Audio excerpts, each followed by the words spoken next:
campaigning for war will shed tears if they visit 44 Army Reverence Hospital, Kaduna, Babajide.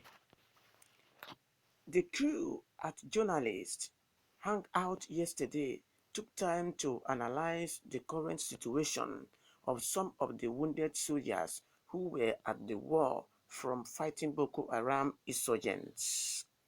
I paid rapt attention to the 59-minute show where renowned journalist and analyst Babajide Kolade Otetuju went emotional while trying to paint a vivid picture of the ordeal of some of the soldiers who got wounded and bruised at the war front by the enemies.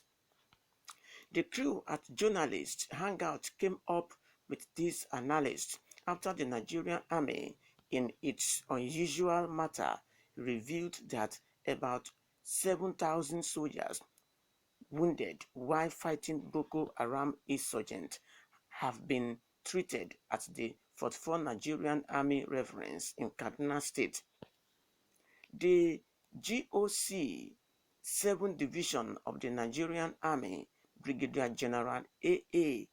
Eyitayo, stated this to journalists in a media play recently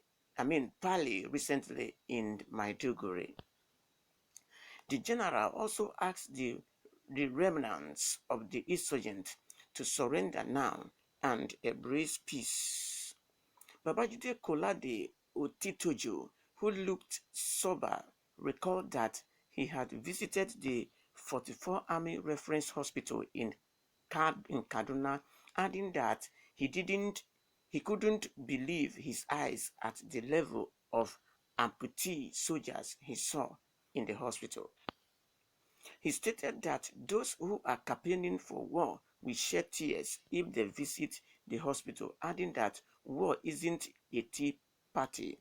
I totally agree with Babajide, even though I haven't visited the Army Reference Hospital in Kaduna. At least I have been pictures of badly wounded Nigerian soldiers on social media. Some of them went to the northeast with their 2 legs, but came on a wheelchair with none.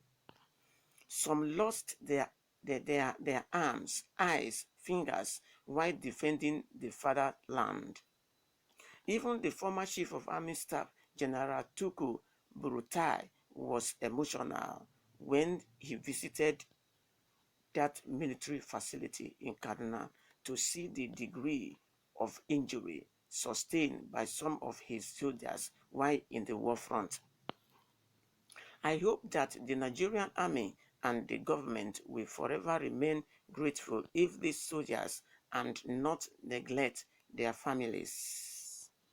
Most of them are breadwinners, and their current situation have made them incapable of doing anything physically. They are now left at the mercy of the Nigerian Army.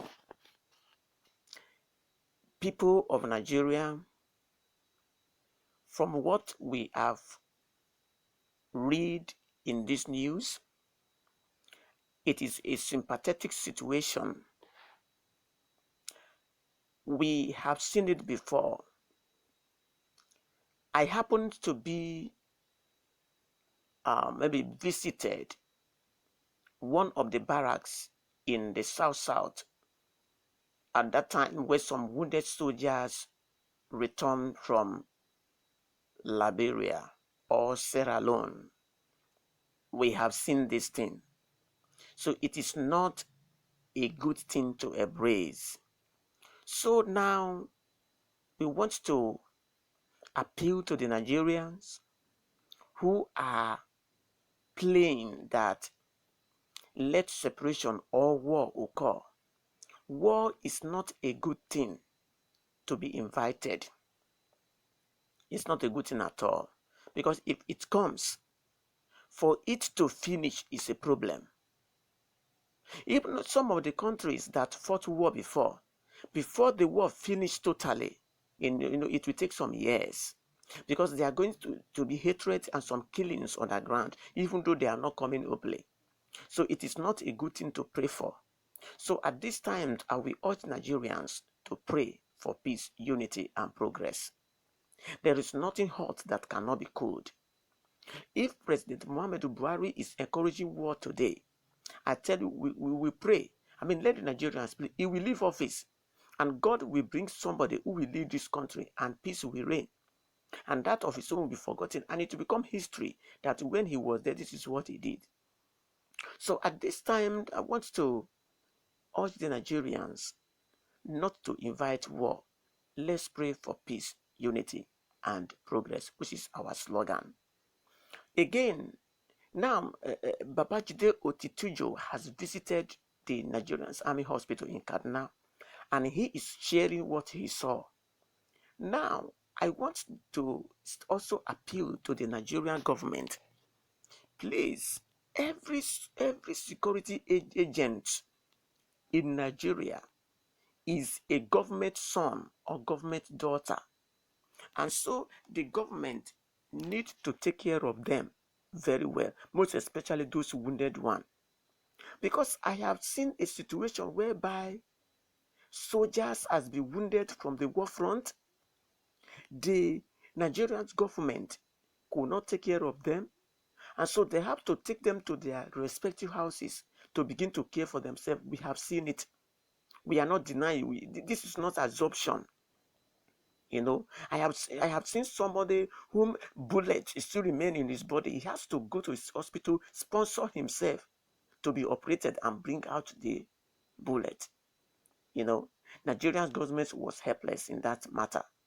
So at this point in time, if somebody you sent to the war front didn't die, he survived the war and sustained injury, it is the responsibility of the government to treat them.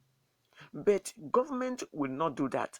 Whether government has been provided their needs, I don't know, or there is some government officials who are eating the money provided by the government, I don't know.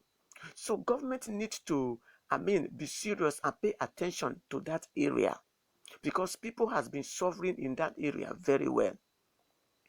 So at this point, we want to say here that if the Nigerian soldiers are wounded, they should be taken proper care of by the Nigerian government. They should not neglect that area, because they are government children, and as well they are rendering service to their father's land. So that is what I want to encourage at this point.